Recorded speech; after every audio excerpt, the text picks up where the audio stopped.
जय मसीह की हालेलुया। आइए हम प्रभु के चरणों में फिर से आते हैं। हम मत्ती के 11वें चैप्टर में पहुंच गए और अगला शीर्षक पढ़ेंगे 25 से, जिसका शीर्षक है बोझ से दबे लोगों के लिए विश्राम। मैं अपने बाइबल में पढ़ते, अभी अपने बाइबल में पढ़िएगा। 25 में लिखा है, उसी समय यीशु ने कहा, मतलब उसी समय यीशु ने कहा, हे पिता, स्वर्ग और पृथ्वी के प्रभु, मतलब अपने अपने पिता के यीशु मसीह कहते हैं कि हे पिता, स्वर्ग और पृथ्वी के प्रभु, मैं तेरा धन्यवाद करता हूँ। मतलब यीशु मसीह ने अपने पिता परमेश्वर का धन्यवाद किया। आगे कहा कि तूने इन बातों को ज्ञानियों और समझदारों से छिपा रखा।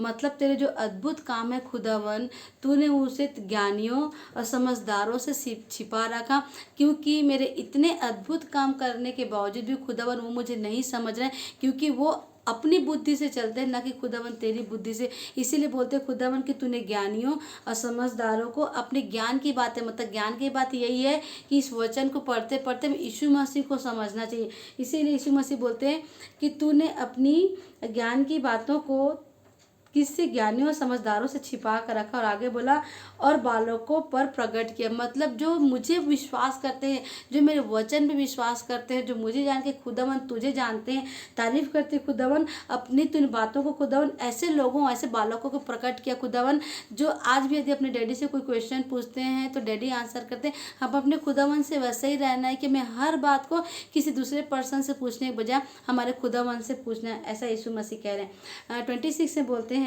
हाँ हे पिता, क्योंकि तुझे यही अच्छा लगा। क्योंकि यीशु मसीह बोलते हैं कि सच में पिता तुझे यही अच्छा लगा कि जो तेरे वचन, जो तेरे कलाम को पहचान के खुदा मुझे जानते हैं कि मैं तेरा पुत्र हूँ। तारीफ करते खुदा को तू ऐसे बालकों को रखा खुदा जो तेरे वचनों पर विश्वास करते, क्योंकि परमेश्वर ने अपने आप से ज़्यादा अपने वचन को महत्व दिया है। आगे 27 में बोलते हैं, मेरे पिता ने मुझे सब कुछ सौंपा है। मतलब यीशु मसीह बोलते हैं कि मेरे परम पिता परमेश्वर यहोवा ने मुझे सब कुछ सौंपा है। आगे बोलते हैं, और कोई पुत्र को नहीं जानता केवल पिता। मतलब मैं परमेश्वर का इकलौता पुत्र, मुझे कोई नहीं जानता, पर हाँ मुझे परम पिता परमेश्वर जानता है। आगे बोलते हैं, और कोई पिता को नहीं जानता केवल पुत्र, मतलब जीवित पिता परमेश्वर यह को कोई नहीं जानता, पर मैं परमेश्वर का इकलौता पुत्र, मैं अपने पिता को जानता हूँ। आगे बोलता हूँ, और वह जिस पर पुत्र उसे प्रकट करना चाहे। अब और इस चीज़ को और वो समझ सकता है, जैसे मैं यीशु मसीह मैं जिस पर्सन के मन को बदलूं, जो सच में मुझे पहचाने, मेरे परम पिता को पहचाने।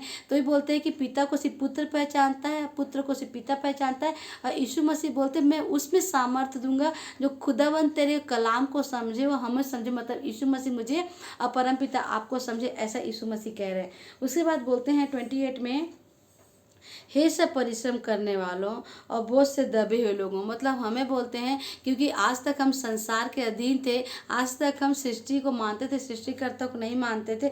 इसीलिए बोलते थे कि हे परिश्रम करने वालों, मतलब हम जो परिश्रम करते उसके लिए यीशु मसीह बोलते हैं कि हे परिश्रम करने वालों और बोझ से दबे हुए लोगों। मतलब आप देखिएगा, जब यीशु मसीह आए थे, जिसके सामने होसन्ना होसन्ना चिल्ला रहे थे, तो यीशु मसीह गधे पे चढ़ के आए थे। आज गधे पे कोई राजा सवारी करता है, पर यीशु मसीह ने जानबूझ वहाँ पे गधे पे चढ़े, क्योंकि हम गधे पे अपना बोझ देते हैं। इसीलिए बोलते हैं कि हे परिश्रम करने वालों और हे बोझ से दबे हो। मतलब यीशु मसीह बोलते हैं, मैं भी गधे पे सवारी करके आया था, इसलिए हे परिश्रम करने, मतलब जो तुम पे परिश्रम कर होता है ना, तुम्हारे दुख को मैं समझता हूँ। तुम पे जो जो जो शैतानिक लोग, जो दुनिया के लोग जो बोझ डालते, उस बोझ को भी मैं समझता हूँ। आगे बोलते हैं, मेरे पास आओ। यीशु मसीह बोलते हैं, मेरे पास आओ, मैं तुम्हें विश्राम दूंगा। मतलब यीशु मसीह बोलते, तुम जितनी भी टेंशन में हो, जितनी भी तकलीफ में, मुझे मेरे पास आओ, मैं तुम्हारे टेंशन को लूँगा और मैं तुम्हें शांति दूंगा। आगे बोलते हैं, मेरा जुआ अपने ऊपर उठा लो। मतलब यीशु मसीह बोलते हैं, मेरा जुआ उठा लो। मतलब हमें हर किसी के पास यीशु मसीह की गवाही देनी है। जैसे मेरी जीवित गवाही है कि मेरी सर्वाइकल C5-C6 वर्टिब्रा नहीं थी, पर यीशु मसीह खुदावन ने मुझे वर्टिब्रा दे दिया।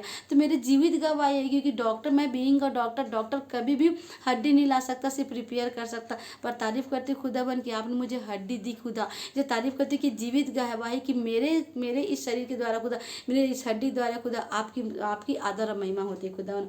इसे तारीफ करते यीशु मसीह बोलते हैं कि मेरे जुआ अपने ऊपर उठा लो। मतलब हमें सिर्फ यीशु मसीह के बारे में बताना है, यीशु मसीह के राज्य के बताना है, पर लोगों को हमें यही बताना है कि तुम सृष्टि की चीज़ों को छोड़ के सृष्टिकर्ता को माने, हमें यही बताना है।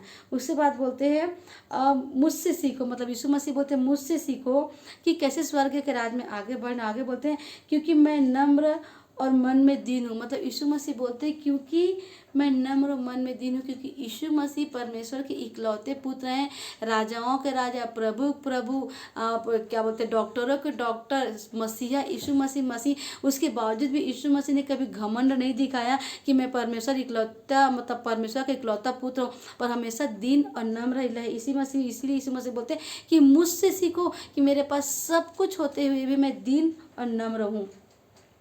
आके बोलते और तुम अपने मन में विश्राम पाओगे। मतलब तुम मेरी तरह जैसे तुम मेरे जैसे बनोगे तो तुम भी आज नहीं तो कल तुम भी परमेश्वर के पुत्र कहलाओगे, क्योंकि यीशु मसीह हमारा भाई है, हमारा मित्र है। इसलिए यीशु मसीह बोलते हैं कि तुम मुझसे सीखो कि कैसे दीनता और नम्रता है। आगे बोलते हैं क्योंकि मेरा जुआ सहज और मेरा बोझ हल्का है। क्योंकि यीशु मसीह बोलते हैं कि मेरा जुआ बहुत सहज है, क्योंकि पता है जैसे आपने देखा होगा कि जब हल की जुताई जब होती है तो बैल रहते हैं, तो आज जब हमारा तकलीफ है तो हमारे एक तरफ हम रहेंगे, एक तरफ यीशु मसीह रहेंगे। मतलब यीशु मसीह कभी भी इतना दुख कभी हमें नहीं देंगे जिसको हम ना सह सकें। हमें अपने पूरे बोझ को, अपने हर तकलीफ को, अपने दुख को, अपने आंसू को खुदावन के पास छोड़ना है, और यीशु मसीह हमें बराबर उसका उत्तर देते। इसलिए यीशु मसीह का बोझ इतने कि हमें बस यीशु मसीह के राज्य का सुसमाचार सुनाना है और अपने हर तकलीफ को घुटने में बैठे खुदावन के पास रखना है और तारीफ करते खुदावन अब हमारे हर एक तकलीफ, हर एक दुख को सुनते हो खुदा राजा,